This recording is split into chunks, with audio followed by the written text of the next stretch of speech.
Hey guys, this is Areeya and it's my second video and I am so excited.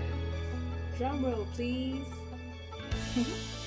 Okay, I realize it's sort of an irony because this is a video about depression, but hopefully at the end of this video you'll be ready to skip through life with springs in your shoes as you dodge every metaphorical armor that tries to whack you in the face. So, maybe you clicked on this video because you think you have depression and no one seems to care. Or you know people that have depression, or maybe you're just curious because everywhere you go you hear depression is real and blah blah blah, and you're wondering what exactly is the depression thing that people keep yammering about. You've come to the right place. I'm gonna break it down for you in a second, but first a disclaimer.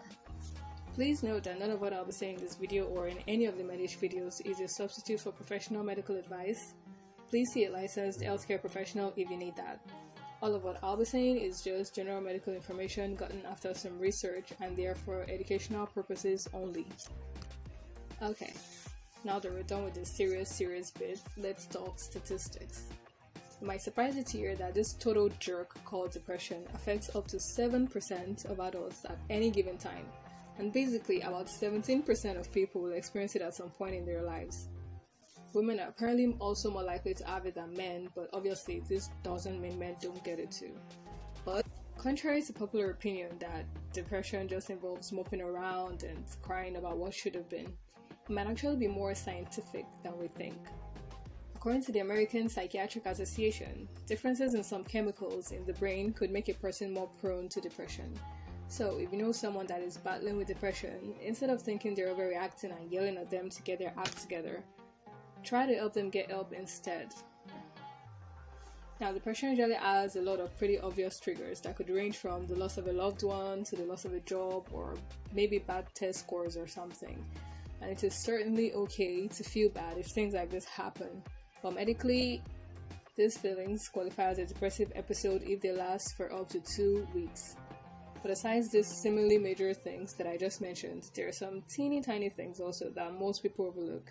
And apparently they could play a big part in whether or not a person gets this thing called depression. First, we have sleep deprivation. I know, we're all probably guilty of this, and you'd be like, okay, Iana, don't even go there. This one, no way.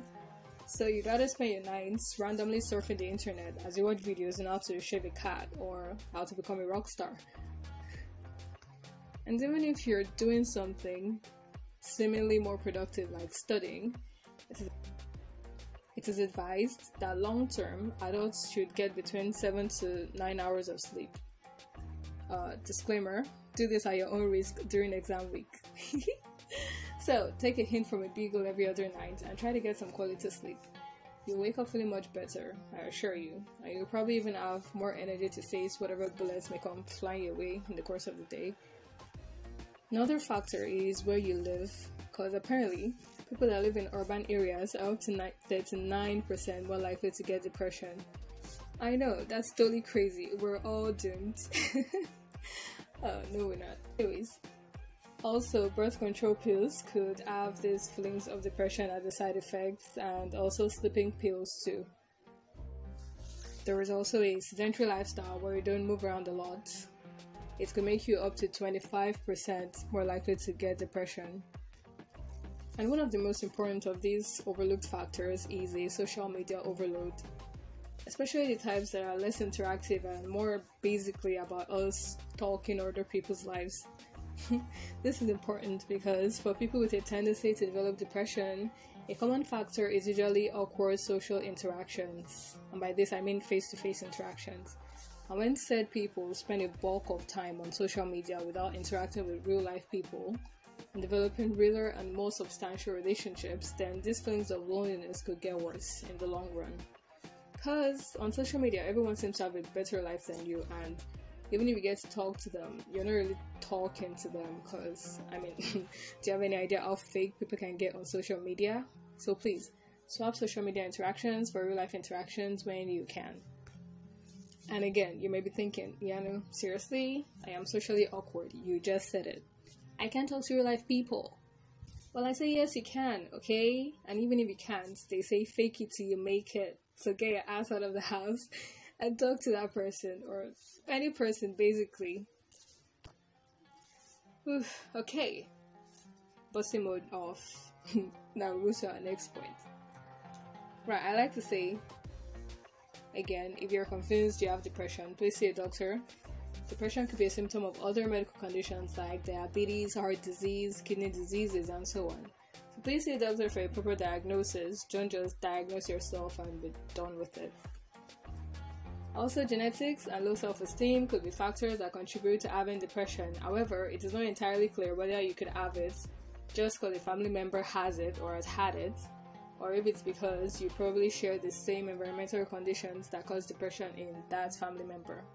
But either way, keep your guard up if you know a family member that has or has had depression. Now, enough with the gloomy stuff, let's look at our silver linings. Luckily, there are many relatively easy lifestyles that will improve quality of life as a whole and maybe even reduce or cure depression. And first on my list is cleaning up. Now, I know how this might sound. You're trying to feel better about your life, right? How does doing chores even make it to the list? Funny, it's actually proven that there's a therapeutic effect in cleaning up and basically uncluttering, because the state of our environment affects us way more than we know, and we tend to feel a lot better when we're in a more organized and clean environment than when we're surrounded by chaos and gloom. Which brings me to point number 2, taking up a responsibility. As depression is obviously a battle for the mind, being busy would be you basically keeping your mind productively occupied so you won't even have time to be depressed, if there is such a thing. And even better, it doesn't even have to be something that great. Just little things like reading or volunteering or even playing video games could help. Now, I personally wouldn't recommend playing video games all day long just to not feel depressed, but it could be a good stress relief every other time. And there is also psychotherapy, which we can also call talk therapy. Family members or close friends, if you have any, could be good options for you when you just want to talk and rant. But this generally should not replace professional help and counseling if you feel like you need it. Also, we have a healthy diet, and it is one of the more overlooked potential panaceas for depression. Enough with the junk food, people. I mean, this stuff really are not good for you, especially if you take them regularly. I can attest to that. When I was forced to give up junk food because, well, I was mostly home during the lockdown, I felt so much better and stronger and my body felt cleaner. I don't know if you've ever experienced that. So try it. If you haven't tried it yet, you won't regret it. Promise. Point number 5. You could also try learning something new, something you find fun, and something challenging, basically. Like maybe learning a new language, like me, or a sport or something. And speaking of sports, I cannot stress how important exercise is basically for our whole life. Because exercise stimulates the production of endorphins, which are like our natural antidepressants. And aside from helping your mental health, they also help prevent a ton of other diseases like heart disease, and they make your organs stronger. So exercise, guys, it's free, it's effective. Now, why did that sound kind of like a commercial? Can I get paid for that? Oh well, we have come to the end of this video. Please remember that journey to overcoming depression doesn't take the same amount of time or effort for each person, so please don't compare yourself. You're you and you're great just the way you are. And we can all thank Areeya for giving us one of the greatest song titles of all time. Thank you. Next. But it's totally a great attitude to have when life seems to just love throwing rocks and boulders your way every other time. So, thank you once again for watching, guys. Take a second to hit the like button if you'd like to see more med-related videos from Medish. Please remember to stay safe during this pandemic and use a face mask when you go out to protect yourself and others. Thanks, guys. Bye.